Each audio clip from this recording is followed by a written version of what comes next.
আসসালামু আলাইকুম ওরহমতুল্লাহি ওবরাকাতুহু।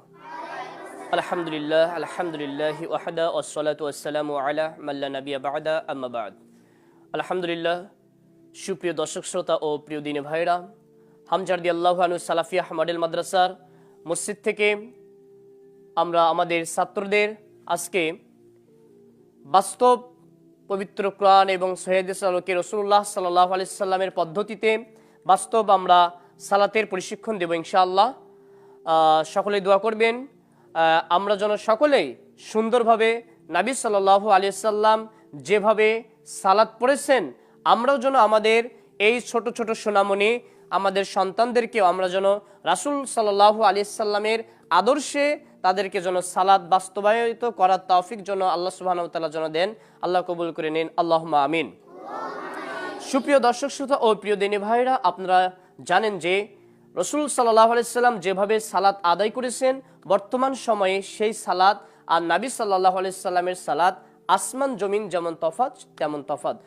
প্রথম থেকে একেবারে শুরু করে যখন নবী সাল্লাল্লাহু আলাইহি সাল্লাম যেভাবে শুরু করছেন প্রত্যেকটা জায়গা থেকে শুরু করে একেবারে সালাম ফেরানোর শেষ পর্যন্ত আগ পর্যন্ত একেবারে সম্পূর্ণ প্রায় বিপরীত দেখা যায়। এজন্য আমরা চাই বিশুদ্ধভাবে নবী সাল্লাল্লাহু আলাইহি সাল্লাম যেভাবে সালাত আদায় করেছে আমাদের সন্তানদের মাঝেও আমরা সেভাবে তাদের মধ্যে আমরা সেগুলো ফুটিয়ে তুলবো ইনশাআল্লাহ।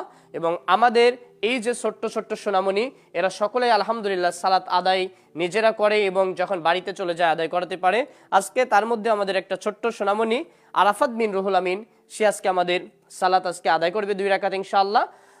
আমরা সকলেই আমরা দেখব এবং ছাত্রদের উদ্দেশ্যে বলতেছি আপনারা সকলেই সুন্দরভাবে যেভাবে সালাত তোমরা আদায় করো সুন্দরভাবে আদায় করবে এবং নতুন যে সকল ছাত্র আপনারা যারা এসেছেন আপনারাও চেষ্টা করবেন এইভাবে বিশুদ্ধভাবে সালাত আদায় করার। আমার কথা বুঝতে পারছেন? হ্যাঁ, তাহলে আমরা সর্বপ্রথম আমরা মনে মনে সালাত, কিন্তু এই যে সালাত আদায় করছি এটা নিয়ত হয়ে যায়। সালাতের জন্য এক্সট্রা আলাদাভাবে কোনো নিয়ত করা লাগে না, বুঝছেন? যেভাবে আমাদের সমাজে প্রচলিত রয়েছে যে ইন্নী ওয়াজহাতু লিল্লাহি ফাতারাস সামাওয়াতি হানিফা ওয়া মা আনা মিনাল মুশরিকিন, যে দোয়াগুলো রয়েছে না, এগুলো পড়ার প্রয়োজন নাই। এগুলো হচ্ছে পড়া রাসূলুল্লাহ সাল্লাল্লাহু আলাইহি ওয়াসাল্লাম পড়েন নাই, এগুলো হচ্ছে বিদআত। বুঝতে পারছেন? এজন্য আমরা এই সকল দোয়াগুলো আমরা হচ্ছে পড়া থেকে বিরত থাকবো। এই সকল দোয়াগুলো আমরা পড়বো না ইনশাআল্লাহ।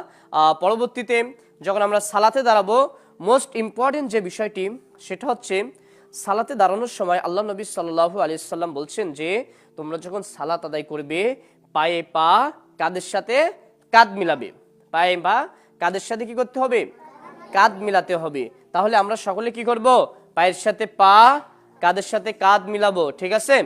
বুঝতে পারছেন? তাহলে আমরা এবং আল্লাহ নবী সাল্লাল্লাহু আলাইহি ওয়াসাল্লাম বলছেন যে তোমরা পায়ের সাথে পা কাঁধের সাথে কাঁধ যখন মিলাবে তখন জান্নাতের মধ্যে আমি একটা ঘর নির্মাণ করব। সুবহানাল্লাহি ওয়া বিহামদিহি। তাহলে এত বড় একটা ফজিলত আমরা কি বাদ দিব?